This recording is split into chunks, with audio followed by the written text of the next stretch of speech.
Thank you, Jerry. And once again, I'd like to start off by thanking Jerry and NewEra Software for sponsoring these crypto sessions on the V2R1 Exchange. As you may be aware, we started off in January with an intro to crypto, and then in February and March, we covered the hardware that's available on IBM System Z. And then the original plan was in April and May to cover ICSF, but due to some technical difficulties we had in April, and because I'm just naturally long-winded, the ICSF session is going to turn out to take 3 months instead of two. And this is part two of the ICSF topic. So before we get into the agenda, I want to go down to the slide two. As you may be aware, I left IBM in April of 2014. I retired after 30 plus years. Now, much of the material is based on work that I've been doing with IBM for the past 10 years, covering crypto topics. So the technology is the technology. You'll recognize some of the slides, but it is based on the IBM System Z crypto technology. On slide three, one of the advantages of not being with IBM is I can cover some of the non-IBM products, and specifically in part three of the ICSF topic, we'll talk about the security authorization facility and the ability to secure crypto technology. And I want to thank Carla Flores for helping me out with some of the CA information for CA ACF2 and CA Top Secret. So with that, on slide four is the agenda. Again, in April, we covered the first two topics. We started talking about ICSF. We focused a little bit on the key repositories and verification patterns and how ICSF uses that to provide security and integrity for your operational keys. And then in April, we started talking about getting ICSF up and running, the setup that you have to go through. And I'll get into that a little bit more in a minute. Today, we're going to finish up that topic, and then we'll also cover some of the other ICSF things that are available.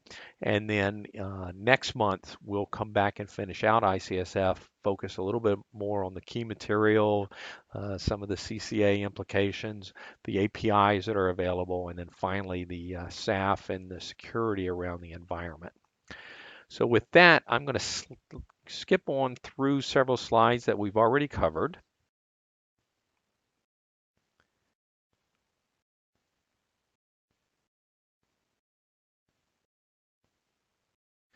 And then on slide 13, this is kind of a summary of the installation steps for ICSF. These are taken directly from the Systems Programmer's Guide.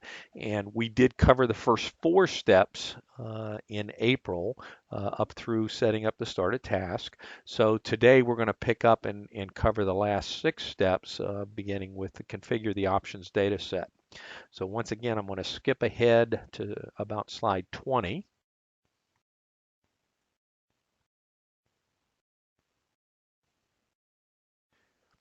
So on slide 20, we want to talk about the options data set. Now, last month, the last step we talked about was setting up the started task, and that started task points to the options data set, which is where we define the environment for ICSF today. Now, that options data set is, or the options are specified in 80-byte control records. So whether you put that in PalmLive or another PDS or in a sequential file somewhere, these are the parameters that ICSF will read through the data set at initialization and describe the environment. Now, the first two parameters on this slide, the CKDS and the PKDS, are required parameters. They are the only absolutely required parameters that ICSF needs to know about. Everything else can take defaults. But the CKDS and the PKDS is the pointer to the key stores that you want to use today or for this initialization of ICSF. ICSF will not guess what key stores you should be using. You might have production key stores, you might have test key stores. This is where you tell ICSF which one to use. So the CKDS and the PKDS is simply a pointer to the fully qualified data set name of your key stores, your symmetric key stores in the cryptographic key data set or CKDS, and your public-private keys in the PKA key data set. Now, the TKDS is optional from the perspective that you do not have to specify a TKDS. However, if you want to use PKCS11 objects, if you want to save objects for future reference and make them available in the future, then in that case, you do have to define a TKDS. You do have to point to it in the options data set. So it's required if you want to use it. Otherwise, you can leave it out of the options data set. Now, as we talked about earlier, the key stores are simple VSAM data sets. We'll talk a little bit more about how they get initialized and how they get set up when we get a little bit farther along. The next parameter in the options data set is the domain parameter. Now, if you remember in March when we talked about the Crypto Express cards, we talked about the fact that you must assign the cards to the LPARs, and you must define what's called a usage domain to the LPAR. The usage domain is simply a pointer to a set of registers in the card, or pointer to a particular set of registers in the card, where this LPAR will go when it needs master key. So the usage domain describes where the master key is stored inside the tamper-resistant boundary of the card. And if you remember, we said that you could assign a single domain or you could assign multiple domains to the LPAR. Now, if an LPAR is only used for one particular system, a test system or production system, you likely would just point to a single domain. That's where he'd go get the master key material. Alternatively, you could specify multiple domains to an LPAR. The idea being that maybe 98% of the time that LPAR is used for a test environment. So you would point to a domain that contained the master keys associated with the test key stores. But maybe you use that LPAR occasionally at quarter end or year end to provide additional capacity for production workloads. And so maybe at year end, you would bring that test system down and re-IPL it as a production machine that maybe you incorporate into a Plex. In that case, you would have to point to a different domain that contains the production master key that's associated with the production key stores that are used when that system is running in a production environment. So that's a scenario where you might provide multiple domains.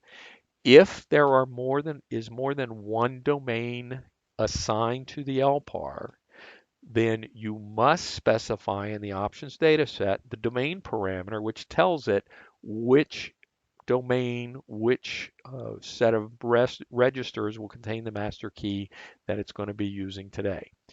If there's only one domain assigned to the LPAR, then ICSF is smart enough to figure out, hey, there's only one available, that's the one I'm going to use. But if there are multiple assigned, it will not guess. You must tell it which one to use. Now, the next two parameters in the options data set are special secure mode and compat mode. Now, these have to be specified a certain way if you are bringing up ICSF for the very first time. You've got a brand new environment, you've not initialized your key stores, you've not loaded master keys before. In that case, you must specify special secure mode of yes and compat mode of no. Now, special secure mode is used to indicate that you will allow key material to be entered in the clear. And the idea here is you might be loading master keys either using passphrase initialization or the ICSF panels. And when you do that, that key material will show up in the TSO address space, at least briefly, in the clear. And by specifying special secure mode, yes, you're telling ICSF, yes, I know I'm going to be processing key material in the clear, but it's okay. I've done some other things. I've taken some additional steps to secure that key material while it's passing through the system in the clear. Um, we talked a little bit about this when we talked about the Crypto Express cards, but if you go way back onto some very old hardware, I think prior even to the G5s, there were actually two physical key locks on the keck that two people had to walk up and pretty much simultaneously turn these physical keys to tell the system, hey, we're going to be entering key material in the clear, but we've locked the door, we've shut down access to the system so that only authorized, trusted users are using the system right now while this key material flows in the clear. We no longer have that physical hardware, but we do have this logical switch to tell ICSF, yes, it's okay for us to have key material pass through in the clear today. Since we're talking about a first time startup, you're going to have to get that key material loaded into your hardware registers. And so you're going to have to specify special secure mode yes to let that key material go through in the clear. Compat mode has to do with also with some very old technology. Prior to ICSF, there were some products from IBM called PCF, or Program Cryptographic Facility, and CUSP, Cryptographic Unit Service Program. These had APIs that you could write to, and the crypto work was handed off to these products to be performed. ICSF can still support those old APIs. However, to do so, there's some things that have to go on within ICSF to make that work. And to do that, you must specify compat mode yes. That tells ICSF that yes, you can support those old APIs. You can support this work being done in software. Now, the issue is if you specify compat mode yes, there are some restrictions on the process for loading master key material. And in fact, if you're running compat mode yes, you cannot dynamically change your master keys. You go through the process of changing the master keys, then you have to bring ICSF down and bring it back up to complete the master code or the master key change. So, for initial setup, you must be running in compat mode no, which tells ICSF you can use your normal operational procedures for changing the master keys. And if you want to run compat mode yes, you got to get those master keys loaded, then bring ICSF down and bring it back up after specifying compat mode yes. So just be aware that those two parameters have to be set that way if you're initializing your crypto environment for the very first time. And then finally, on this slide, it does point out that you can use system variables. If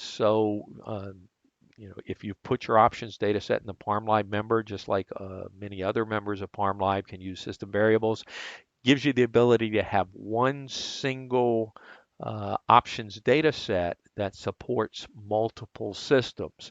So things like usage domain, which have to be unique across the LPARs, could be resolved with the use of system variables. And so you could key it off the LPAR number or something like that.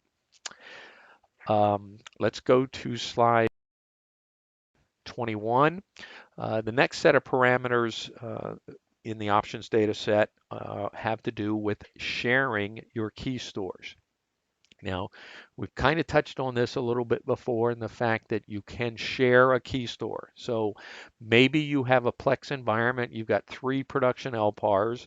If you define a key on LPAR 1, and you want to use it on LPAR2 or LPAR3, if you don't share the key stores, if you have a unique key store for each LPAR, you would have to create the key on LPAR1, then export it, and then import it on LPAR2, and then import it again on LPAR3 to make it available on those other LPARs. Alternatively, what you could do is simply share the key store between the LPARs. Now, again, the key stores are just vanilla vSAN data sets, so there is some queuing and locking that has to go on. It has to be coordinated between the members of the Plex. ICSF will support that. ICSF can perform that locking and enqueuing internally, and the members that are doing the KDS sharing can coordinate that. Now, to do that, you must specify Sysplex CKDS yes, PKDS yes, TKDS no to share the individual ones. Now, you could share the CKDS and then have a unique PKDS for each system, or you could share the CKDS and the TKDS and have a unique PKDS. So you can do either or both. You can combine them, although I would think that in most cases, if you've got a Sysplex, it's probably easier to go ahead and just share all of the key stores. The fail option on in the parameters tells ICSF, what do I do if I have a problem joining and doing this communications between the ICSF regions? Fail yes says if for some reason I can't communicate with LPAR2 or LPAR3, then I should bring ICSF down to get your attention that you need to fix this problem. Alternatively, I could say fail no, and ICSF will just go ahead and come up and he'll continue using the key store even though he can't perform that communication. Now, um, if you are going to be sharing, you must tell ICSF via these parameters that the sharing is going on. I don't think the Systems Programmer's Guide really makes that clear, so be aware that you need to specify this if you want to share. The other caution here is, and we've talked about this a little bit last month, um, is you may be sharing a key store between different levels of ICSF. Again, let's say you've got a 3 LPAR Plex, you're running HCR 7790 on all three members, and maybe you want to upgrade to HCR 77able1. So you're going to migrate HCR 77able1 into production on LPAR 1 first. LPAR 2 and 3 are going to continue running at the level of HCR 7790. That has some implications in terms of compatibility and making sure that those older systems won't choke on new records or new parameters that are introduced by the later version of ICSF. So once again, if you're going to be doing sharing, make sure you check those compatibility, check for compatibility PTFs and APARs, and make sure those are installed on those back level systems. On slide 22, still talking about some of the options that you can specify. These have some performance implications. Key auth and CKT auth have to do with some integrity that ICSF can provide for you. Now, I'll point out that these have been deprecated with the latest version of ICSF, HCR 77able1. But if you're running an older version of ICSF, you should be aware of these parameters and what they can do to your performance. What these do is they tell ICSF about additional integrity checking that can be performed. When you create a key in ICSF and you store it into your key store, one of the things that ICSF will do is it will create a MAC or message authentication code, a hash of the actual key material and store it with the key. So a week from next Tuesday, when you come back and use that key again, it will pull the record in, it will run the same calculation on the key material and compare that to the value that was stored with the record originally. If the two values are the same, then ICSF knows that the key has not changed, that a bit didn't get dropped either accidentally or maliciously, and so it provides some additional integrity for your key material. The issue is that when this support was implemented way back in the dark ages, it was implemented on the CCF hardware, the Common Cryptographic Facility hardware, and was very, very fast. When we migrated to the PCI cards, this functionality moved out to the Crypto Express cards. And if you remember, that's an asynchronous operation where we have to throw the work out to the card and wait for the result to come back. So this check does take longer now with the Crypto Express cards, and that can impact your performance. Key auth tells ICSF, whenever you get a key out of the data space, perform this check. So every time you go retrieve a key, you're going to do this IO operation to the Crypto Express card and wait for the result to come back. That can have a pretty dramatic impact on performance. CKD auth says, well, don't do it every time you retrieve a key to use it. Just do it when you read the key from the hardware or from the DASD. So at ICSF initialization, every key that gets brought in from the DASD is going to have this MAC check performed. Additionally, if you do a refresh, if you tell ICSF, hey, I've added some key material on another system, I want to get those keys into the data space, go reprocess the key store from DASD and build the data space again. Once again, he's going to perform those checks for every IO operation out to the key store. So the general recommendation is that you set both of these to no. Now, if your ICS or if your key stores are fairly small and you don't make a lot of changes to it, then maybe it's okay to leave CKT auth as yes and perform the checks when you initialize ICSF. However, if your key store is large with hundreds of thousands of records, then ICSF is going to take a while to finish initialization if you have CKT auth specified as yes. So again, the recommendation, given the integrity of the hardware, both memory and the DASD hardware today, it probably makes sense to set both of these to no and not suffer the performance impact of the operation out to the Crypto Express card. Check auth down at the bottom is a little bit different. Check auth tells ICSF if a caller is running in a supervisor state or system key, that is, we trust this application because it's running in this with this heightened level. Go ahead and skip the SAF checks.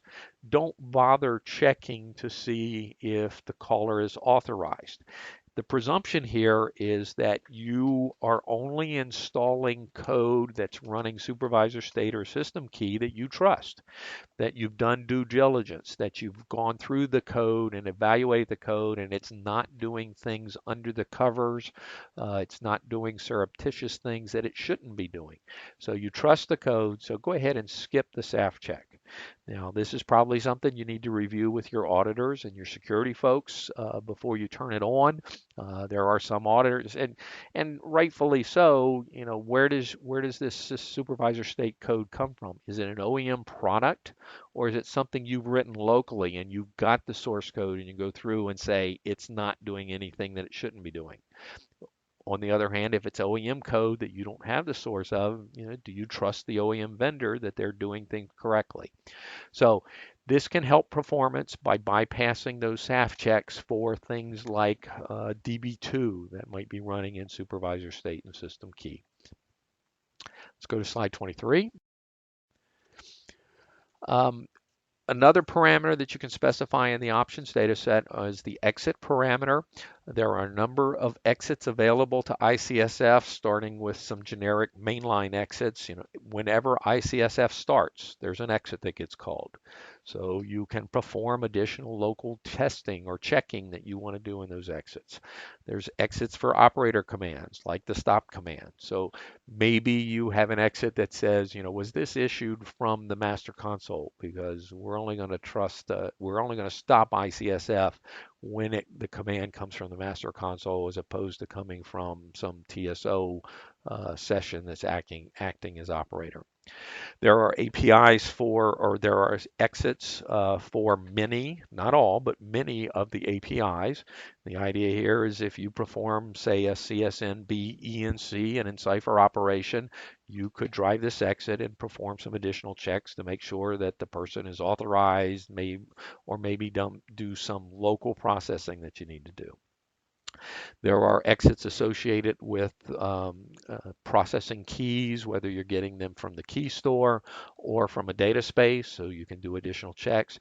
Now, those have been deprecated when you move to a variable length CKDS. If you remember, we talked about the variable length CKDS last month. If ICSF has just dropped support for those exits with the variable length CKDS. There's also exits for security calls for when initializing and starting and stopping ICSF. There's these checks are just additional things you can do locally. There's also one for KGUP, the Key Generation Utility Program. Let's go to slide 24. The exits run the exits are all documented in the Systems Programmer's Guide. So the various exits get control with various levels of authorization. If you're running an API exit, you've got an exit for the CSNB ENC API. It gets control in supervisor state running key 0. It's running APF authorized and it's running in TCB mode. So just be aware that the environment that the exit is getting control is documented in the Systems Programmer's Guide. On slide 25, some other options that you can specify. Service and UDX are kind of similar to the exit parameter. Service gives you the ability to create your own APIs. Now, maybe you, and I'm not recommending this, but maybe you've developed your own crypto algorithm that you think is really secure and you want to implement it. You could create your own API, CSN, my algorithm, my ALG for my algorithm. This code, you can call that API from your application. ICSF will handle that and pass the control to the load module that you reference in this parameter, and you can implement your own algorithm within ICSF or API to do anything you want from the ICSF environment. The fail option tells ICSF, if I can't find the load module, what should I do? Fail yes or no says, if you can't find it. Fail yes says, if you can't find it, go ahead and come up anyway. Fail no, I'm sorry, got that backwards. Fail yes says, if I can't find the load module that this service is pointing to, ICSF will terminate and you get your attention so you can fix the problem. Fail no says, okay, go ahead and come up. Don't worry about not being able to find it. The UDX parameter, when we talked about the Crypto Express cards back in March, we talked about the fact that they support something called a user-defined extension. You can create your own code, local code, that runs inside the secure tamper-resistant boundary of the Crypto Express card. Now, you have to load that code via the HMC, and you have to tell ICSF that it's there and it should use it. And you do that via the UDX parameter. FIPS mode describes supporting or enforcing FIPS capability. Now, if you're running in FIPS mode, that says that you can, or better, it says you cannot use certain weak algorithms or weak keys. If you want to run in FIPS mode, you cannot use or cannot do single DES encryption with 56-bit keys. You also cannot use RSA encryption with 512-bit keys because those are considered weak. So specifying FIPS mode of no says, I don't want to enforce those standards. If somebody wants to use single DES or a 512-bit RSA key, we'll let them use it. Alternatively, you could say FIPS mode yes, which says we're going to enforce that rule. And if somebody tries to use a DES, single DES 56-bit key, we are going to prevent that. We're not going to let that happen. If they try and use an RSA 512-bit key, we're not going to let that happen. Now, the implication here is if you're communicating with a partner, and maybe that partner has old technology and can only support single DES or short RSA keys, if you specify FIPS mode yes, that means you can't communicate with that partner. So the third option there, compat, says, well, let's not be hard-nosed about this. Let's let some applications use weak keys. Let's enforce strong encryption for other applications. So when you specify compat mode, you also specify some SAF profiles that say for application X, we're going to enforce FIPS mode. For application Y, we're not going to enforce FIPS mode. So what happens then is ICSF will query that SAF profile And if that application is supposed to be using FIPS mode, it will prevent you from using weak keys or weak algorithms. If the SAF profile says FIPS is not enforced, then it'll go ahead and let it use the weak keys or weak algorithms. On slide 26, from TSO, we're going to talk about ISPF in a minute, but from the ISPF environment, you can display the options that are in place. Now, this is the OpStat screen, option 3.1 from the ICSF main menu. You can see there at the top that it displays the current CKDS, PKDS, and TKDS. In most cases, this is going to be the parameters that you specified in the options data set, although you can dynamically change key stores. So it's not a 100% guarantee that this is what was in the options data set.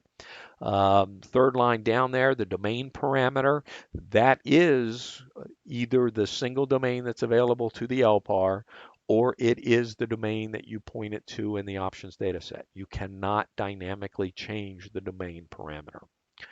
You can see there that the key auth and CKT auth were set to no in this environment, as was check auth there at the first entry.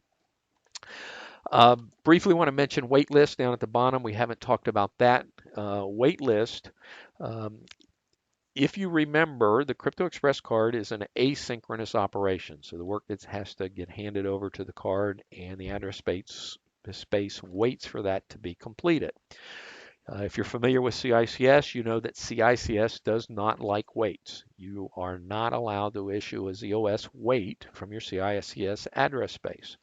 So what happens if you got a CICS transaction that has to have work done on the Crypto Express card? If you do, what CICS will do is it will spawn another TCB and it will have that TCB issue the API call to the Crypto Express card, so that secondary TCB suffers the wait. So how does CICS know when to span or spawn another TCB and let that work be handled? It uses something called the waitlist. In most environments, the default waitlist that IBM provides is going to give a list of all of the APIs that are executed on the Crypto Express card, and those are what will cause the TCB to be spawned. However, if you have a UDX or an API that executes out on the Crypto Express card, you will need to add that to your local waitlist so CICS knows to pass that work over to the secondary TCB. The other parameter I want to point out on here is the trace entry parameter. That's the number of buffers that are available for tracing. This is an older version of ICSF. The trace entry has actually been deprecated with HCR 77ABLE1. Let's go to slide 26. The next step in setting up ICSF is configuring this trace environment. So this only applies to 77ABLE1. Prior to that, the trace entry will default to the 10,000. That's the number of buffer entries that are available for tracing. But what happened in 77ABLE1 is we've greatly enhanced the tracing support. And it's actually using the ZOS trace capabilities to trace information within ICSF. So with 77ABLE1, there is a new parameter in the options data set called ctrace down under that third bullet. Ctrace provides a pointer to CTICSF-XX, which is a member in ParmLib.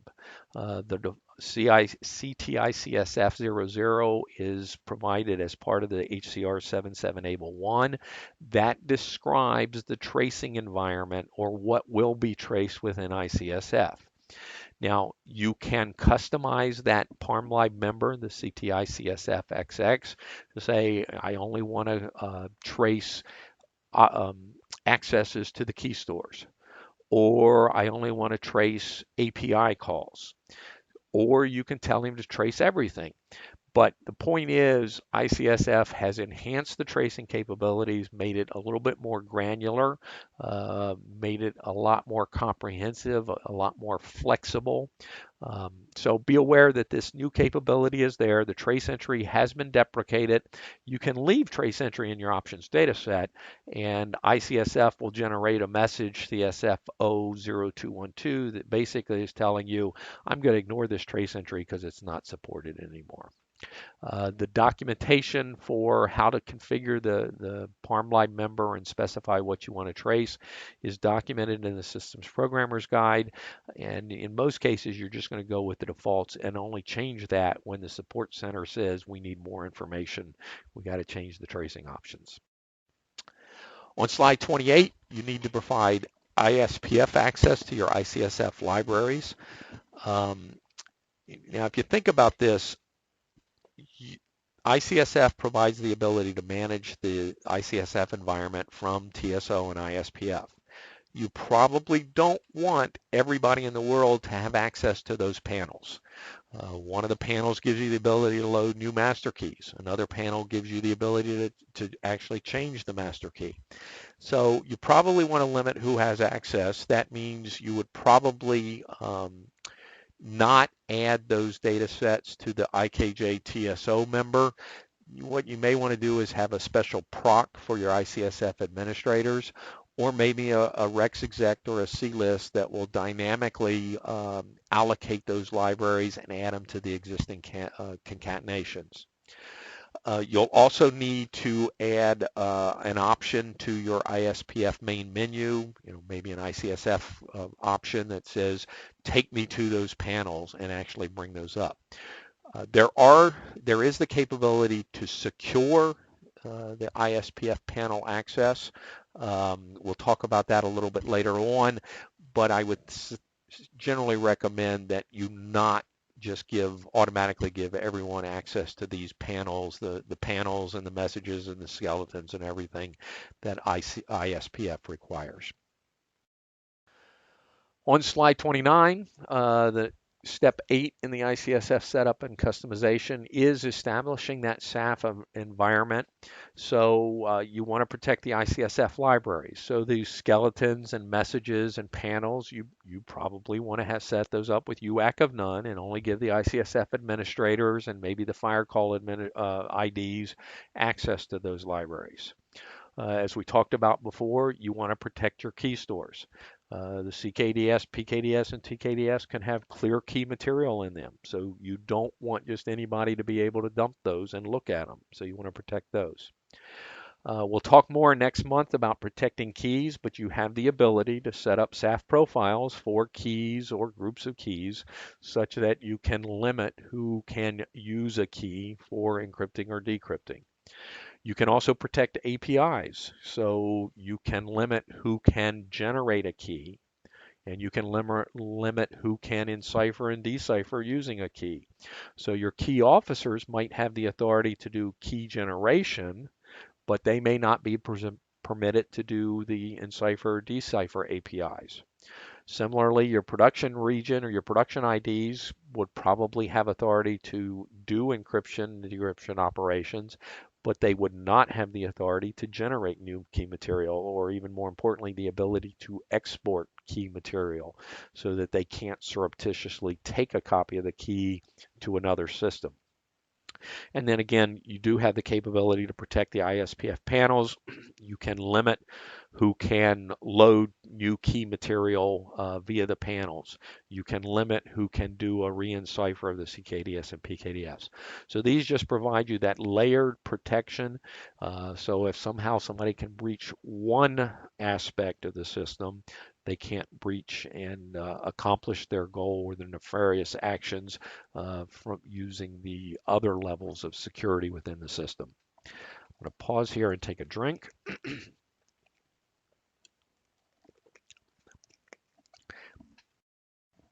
And we'll go to slide 30. The next step, and we're almost done here, is actually starting ICSF and loading your master key material. Now, if you're a brand new system, you've never brought up crypto before, when you bring up ICSF the first time, the key stores are going to have been allocated but not initialized, and there's no master keys loaded in the Crypto Express hardware. So the first time you come up, ICSF is going to give you some messages that tell you the Crypto Express card is uninitialized. Loading the master keys will get that key material into the Crypto Express cards, and it will initialize your key stores for you so that that hash material that we talked about last month is loaded into the header record, and the key stores are synchronized with the key material that's loaded inside the cards.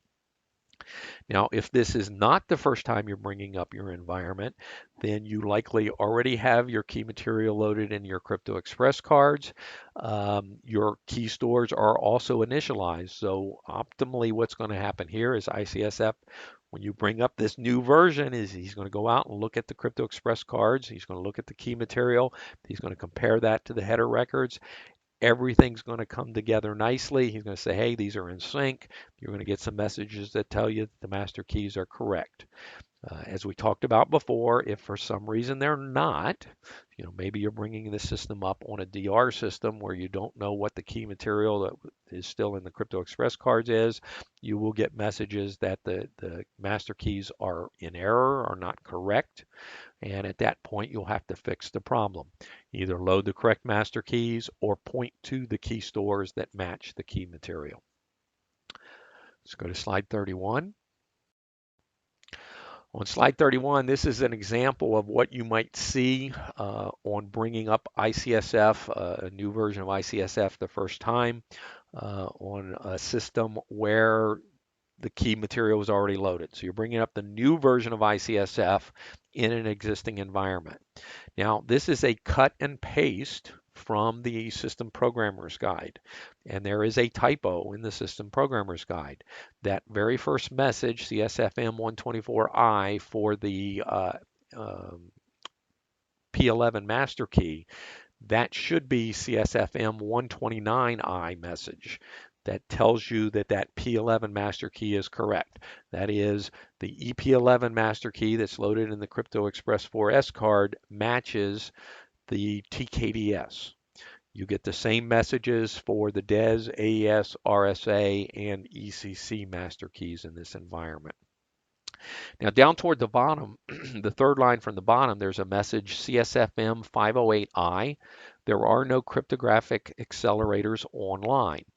Now, that may or may not be a problem. If you do not have any crypto accelerators configured, and if you don't have any crypto accelerators assigned to this LPAR, that message is simply telling you, hey, there aren't any accelerators here. And if you didn't expect any to be there, that's a good message. It's confirming what your environment. On the other hand, if you do have cryptographic accelerators configured, and if those Crypto Express, that particular card is assigned to this LPAR, that message is a warning that, hey, there's supposed to be an accelerator here, but I can't find it. So that would mean you would need to go back and revisit your LPAR configuration and make sure things are set up appropriately. The last message there, CSFM001I, ICSF initialization complete, you will always get that message when ICSF comes up. Even if your master keys are not correct, ICSF is going to tell you, I initialized. I got some issues with the master keys that you need to fix, but ICSF is up and running. So just be a little bit careful. Don't look just for that message and think that everything is hunky-dory. You really need to go back and look at some of the other messages, specifically that CSF, look for that CSFM129I message that your master keys are loaded and they are correct. Let's go to slide 32. The last step is some post-installation changes that you might have to make. Remember the SSM mode and the compat mode that we talked about with the options, that they have to be set SSM mode yes and compat mode no the first time you bring up a brand new ICSF environment. Now, if in fact you do have old PCF and CUSP programs and you need to run compat mode yes, you're going to have to stop ICSF, change the options data set, and bring it back up. Similarly, if you want to run your environment and not allow clear key material, you want to specify SSM mode no, you're going to have to stop ICSF. And as it turns out with HCR 7781, you can now dynamically change this, but you still probably want to change the options data set so that every time ICSF starts, it's going to come up with the correct environment, SSM mode no or yes. Now, where you might specify SSM no and not allow material to be entered in the clear is maybe on your production system where you don't generate new keys very often and you don't and maybe don't use clear keys. In that environment, you might specify SSM mode no as your normal operations. We're not going to let people do key processing in the clear on this system, and you can specify that parameter here. So just be aware that if you did need to set these one way for initial startup, but you want to run your production environment with compat mode yes or SSM mode no, this is the point you would do that. But this brings us to completion. You now have your ICSF environment up and running. Let's go to slide 33. Um, Again, you can do a lot of the management of your ICSF environment from TSO and from the ISPF interface.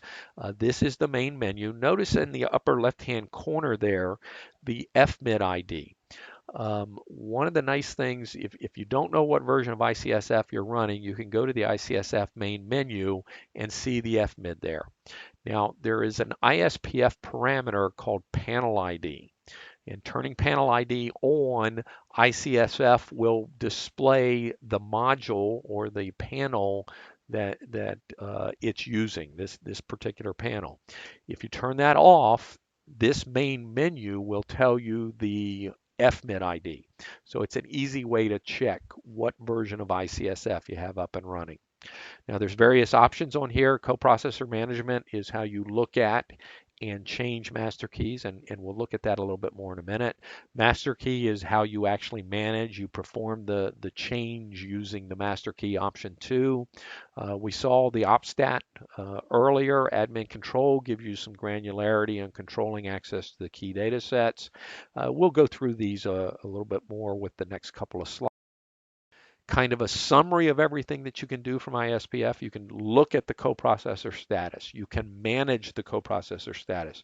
You can deactivate and activate coprocessors. If you want to install new microcode, you must deactivate the coprocessor before you do that. So you can do that from the panels. You can load and change master keys. You can re-encipher key stores. There are some utilities. We'll see the random number generator and checksum.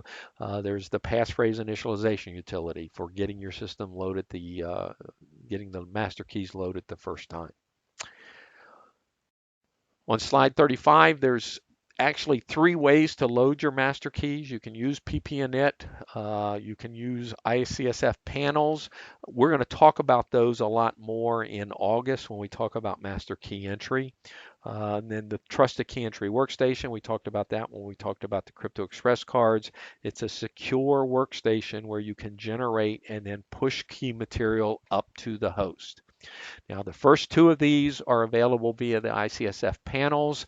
The TKE workstation, you actually do the work on the workstation, but then there is a panel interface where you actually finalize the operation as the key material is pushed up from the workstation. Let's go to slide 36. This is the utility option. There's a number of utilities here. We're going to focus on random and checksum. Random gives you the ability to generate a random number, and random numbers make good keys. So when you're creating a new master key using the panels, you would come to this utility option, generate the random number, and then use the checksum utility to calculate a checksum for that particular key part. It gives you the ability to make sure that you don't perform typos as you're loading these long key strings into the hardware. On 37, this is the display screen. You can display the status of the coprocessors. Prior to about HCR 7790, you The only columns on this screen were the coprocessor, serial number, and status columns.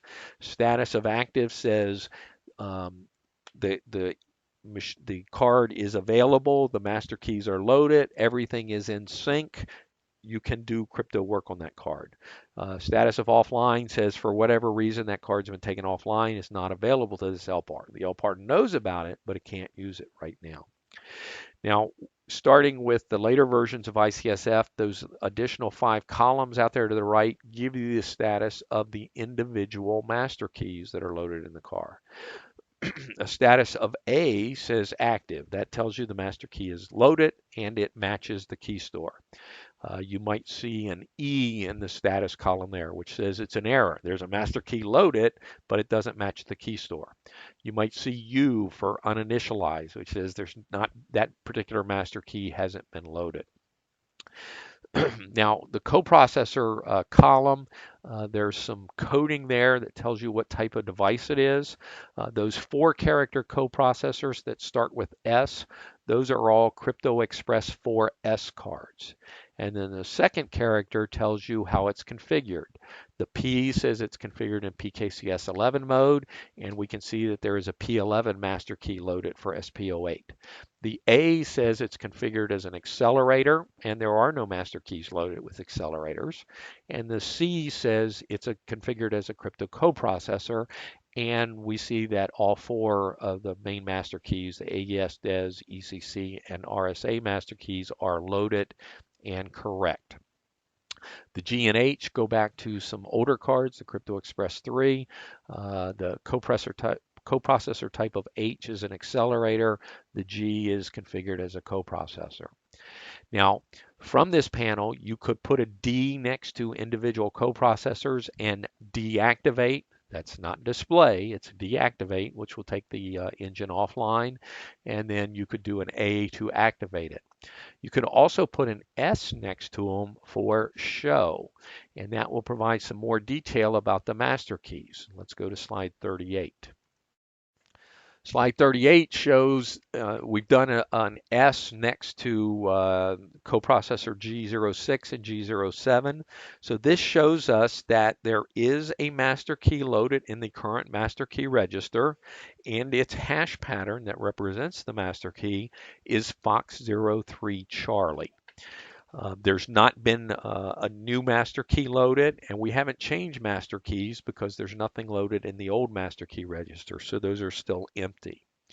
If we scroll down on this slide, see the same information on slide 39 for the DES master key. Once again, the current master key has been loaded, but a new master key has not been started. We haven't changed master keys, and there's the verification pattern that's associated with the DES master key. On slide 40, we see that the ECC master key has not been loaded on these engines. For whatever reason, we're not using the ECC master key, so they've not been loaded. And on slide 41, we see the RSA master key, which has been loaded. And again, the verification pattern there is 15dog7. The current master key is valid. It matches the RSA master key that's in the header record of the PKDS. Let's go to slide 42. Turning the page a little bit here, ICSF also provides a number of health checks.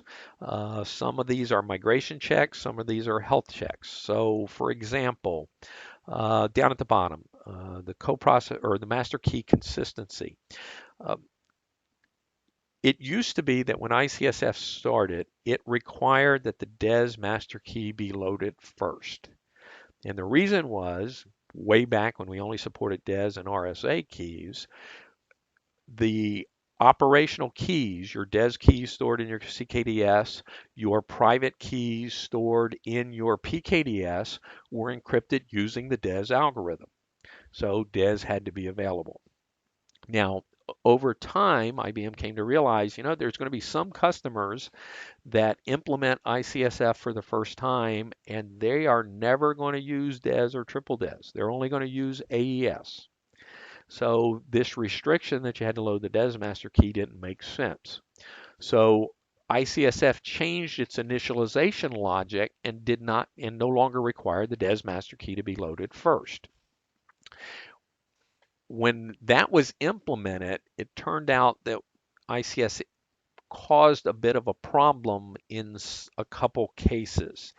And what happened was the logic now goes through and checks and makes sure that your master keys are consistent across all of the engines. And what actually happened with at least one customer was they did not realize it, but they had loaded their AES master keys, but and they had 4 engines assigned, but they had only loaded it correctly on 3 of the 4 engines. And the 4th engine, when they loaded the master key, they made a typo or they just didn't do it. So when excuse me, when ICSF started, it had this dilemma that 3 out of the 4 master keys were correct, but the logic caused all AES operations to fail. So we implemented this new health check to check to make sure that your master keys were consistent across all the engines. That's the way you want to run. You want those keys to be consistent.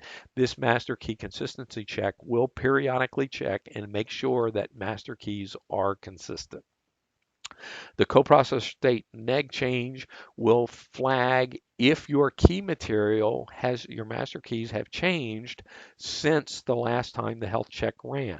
So it'll keep track of the hash patterns that are loaded. And if you change master keys, this health check will trip. Now, if you've changed master keys, that's a good thing. You're going to, okay, yeah, we know we deliberately changed master keys. But maybe if somebody tried to slip in a change, this health check will help you catch that. Migration checks, for example, the deprecated service or server warnings. HCR 7781, the latest version of ICSF, has dropped support for the old CCF-based machines. So you can't run 7781 on a Z800 or Z900. This migration check has been introduced so that if you're running on a CCF, this health check will give you a warning that, hey, you cannot migrate to 7781 on this machine. And then we're going to cover today on slide 43 is the SMF data that's available to you. ICSF generates the type 82 record, which has many, many subtypes. Now, there's some shading here. The subtypes that are in the light gray are no longer supported with HCR 7781. These are mostly associated with those older machines, the CCF machines. So it's subtypes that were generated when operations were performed on the old CCF hardware. Those are no longer available. The other thing to point out here is that the vast majority of these subtypes are event records. They're not performance data. So for example, subtype 1, when ICSF starts, it cuts the type 82 record. It gives you a timestamp of when ICSF started. If you load key material, subtype 14, there's a record created that says, hey, somebody put loaded some key material into the master key registers. Subtype 19, there was an update to the CKDS done dynamically. So these are event type records. Slide 44, more event records, but notice subtype 18 and 19, or I'm sorry, 19 and 20, PCIX, cryptographic coprocessor timing, and cryptographic processor processing times. These do contain some timing information, but be aware that these are samplings that are done within ICSF. It's not real pure performance data. When we talk about performance measuring or performance monitoring later in the year, we'll talk a little bit more about interpreting that data. And then slide today, slide 45, be aware that there is a Rex exec provided with ICSF and a sample job for processing those type 82 records. So this sample job will take, if you run SMF dump and capture your SMF data, the SMF job can read that SMF data. It will sort the data so that they're in sequence, and then the Rex exec can print information about all of the type 82 records that are in there. Now, this is a little bit more meaningful. So the output down there at the bottom says, okay, we found a subtype 14 record, which is the cryptographic coprocessor timing record. And it tells you this record is written periodically. It's a sampling record. There's some readable information down there. Notice the SID. This was from the LPAR known as SysC, and you've got your date and timestamp there. Now, there is a lot of flags in here that you have to go to the System Programmer's Guide to interpret this data, but you can go look at things like the TNQ or the TDQ and see exactly what those bit strings mean within the record. So just be aware that there is SMF data available and there are some utilities for processing it, although you may also use your mix or whatever you do for the rest of your SMF data to process these records as well. So with that, I'm going to stop talking. In June, we're going to come back and finish the ICSF topic, focusing a little bit more on the APIs and the capabilities that ICSF provides for your applications. So with that, I'm going to turn it back over to Jerry for questions. Thanks.